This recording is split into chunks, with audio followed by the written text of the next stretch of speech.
Hello, ladies and gentlemen. I'm going to talk to you now about parenthetical citations. This is very important for your research project.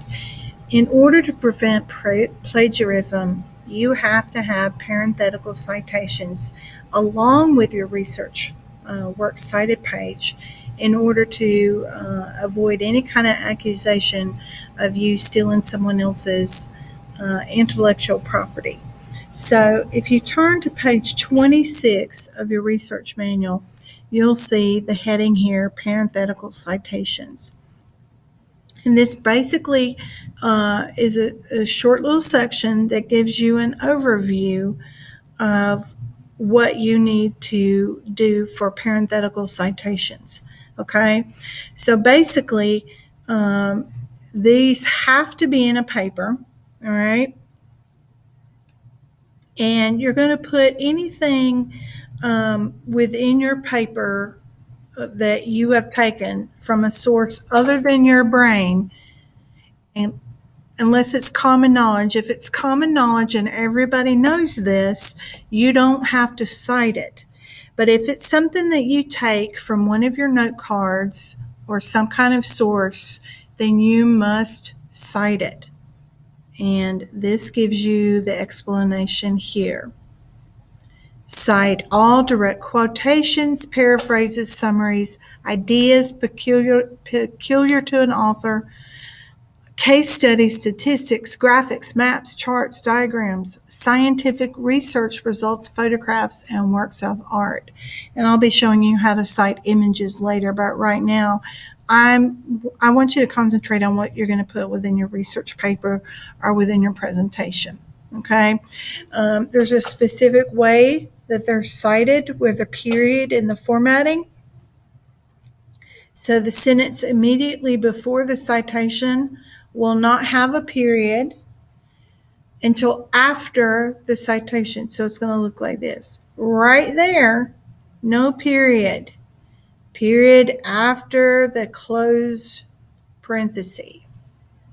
Okay, and then if you go to the next page, which is page 27, this is going to tell you the formatting for citing it.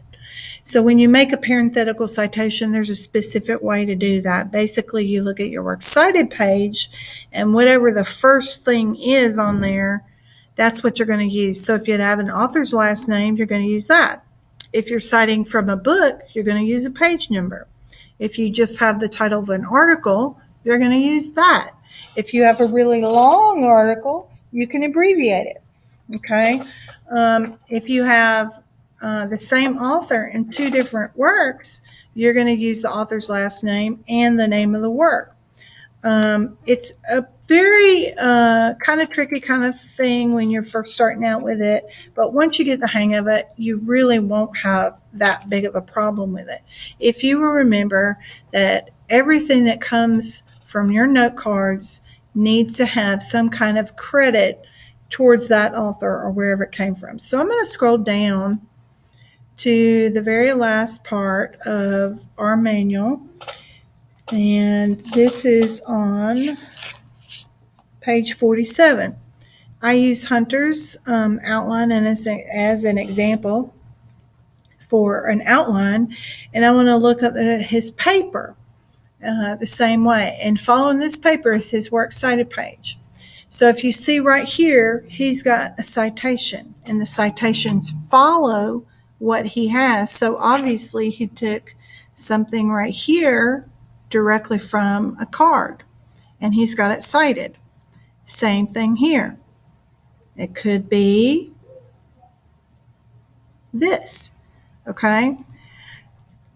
And let's scroll down a little bit further. There's another one. This is an author's last name and a page number. So probably the first couple of sentences, it might be that all of this right here, let me get it in my, all of this maybe came from a card or a couple of cards, and Hunter's incorporating this into his paper.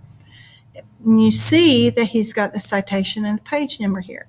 What I want you to notice is that It's not, a research paper is not stringing together one idea after another from your cards.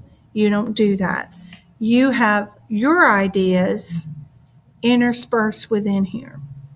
So if you look at humans have always been explorers, this came from Hunter's brain. Maybe that second sentence did not. And then here, this is a Hunter's words. This is where he is writing and incorporating his own ideas right here.